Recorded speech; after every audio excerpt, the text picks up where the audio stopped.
money. So I'll focus on money for a moment, and then we'll go to the deeper concept of trust. So this goes to the role of money, which is like a lot of intellectuals are made very uncomfortable by money, right? Well, say a lot of people are made very uncomfortable by money, but intellectuals in particular are very uncomfortable with money because, like, in the intellectuals' view of the world, like it should be ideas that win, and money is sort of a corrupting influence on ideas, and so forth and so on. And there's a lot of that kind of in our politics.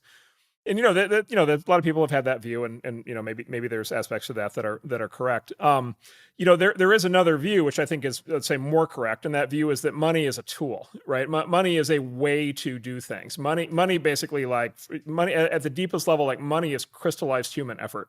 Right, it's crystallized human productivity. Right, when I was a kid, I had lots of minimum wage jobs. Like I had a very tangible relationship with money, and I worked really hard all day long washing dishes in a hot restaurant after 10 hours. And then I got a certain amount of money out of that, which was the crystallized result of all of that work that I could then go, use to buy things that made my life better.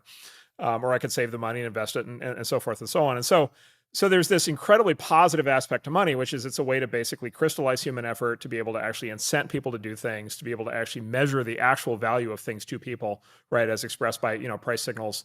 Like it's sort of this foundational thing. Like we would say we would very much not want to live in a society without money. And in fact, we tried that, and it was called the Soviet Union, and it did not go well.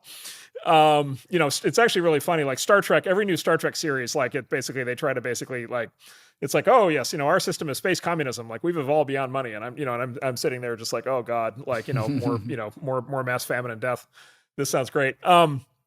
So like money is a fundamental tool for building everything that we consider to be modern civilization. Like whether people like it or not, like that is the thing.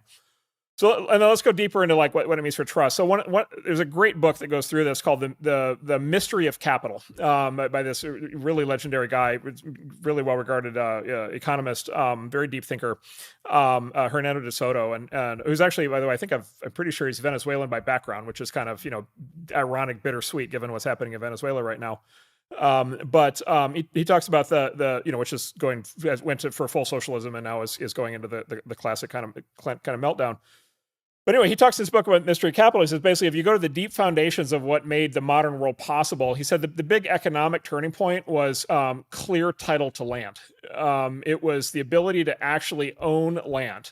And it was the ability to own land, knowing that it wasn't going to get arbitrarily taken away from you, right? Because if you have clear title to land, then you have a motivation to improve the land, right? And you have motivation to turn the land into a farm, or to be able to build a house, or to be able to build an office building, or do whatever, an airport, or whatever it is, the things that people do with land. And basically what he said is that was the turning point for what we consider to be modern civilization.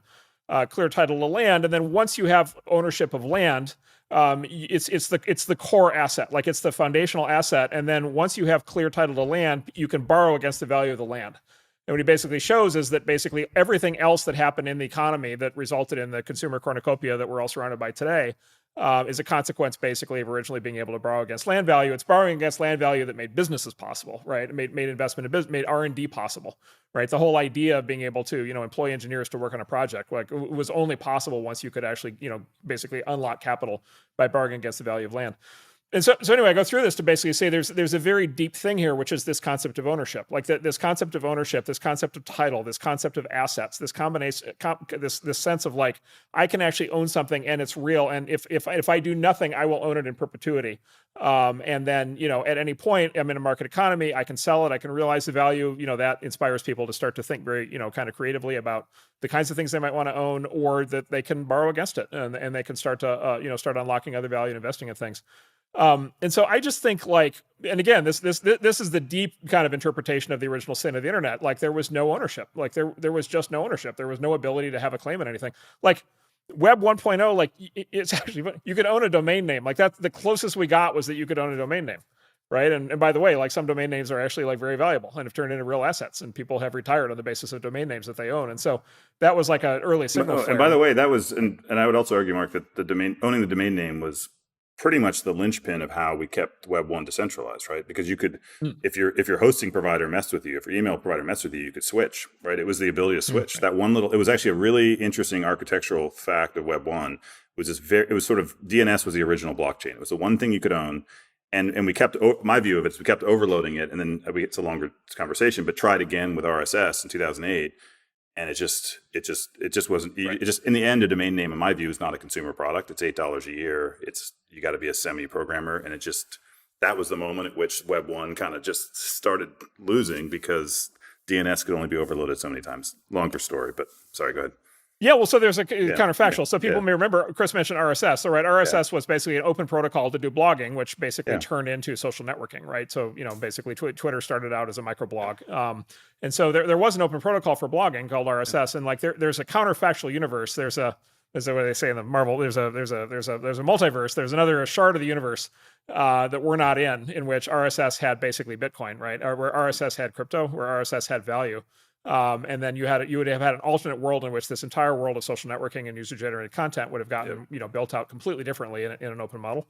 Well, and and you had identity, namespace, follow, that, all that stuff, right? That's when Twitter and Facebook, et cetera, stepped in and said, "Hey, we'll do that for you," because Right. there was no way to do it in the open internet, right? How do you store your friend list in the open internet, like without a company back then, right? You didn't have a blockchain. Sorry. Right. That's right. That's right. That's exactly right. And so yeah. So basically, like this is the opportunity to do that. Like we finally have the technology to be able to do that. We finally have the technology to be able to go deep, to be able to establish trust, to be able to establish money, to be able to establish incentives, and then to be able to establish prices. And I think, and again, I think there's a natural intellectual instinct to basically say that if it's capitalism, it's bad and evil. And I guess I would just really encourage people to read the book, The Mystery of Capital, and to think hard about the fact that actually there's a lot of virtue and a lot of positive things that come out of being able to actually start to have real incentives and real prices. And when we're right on the cusp of being able to reinvent the internet around those ideas.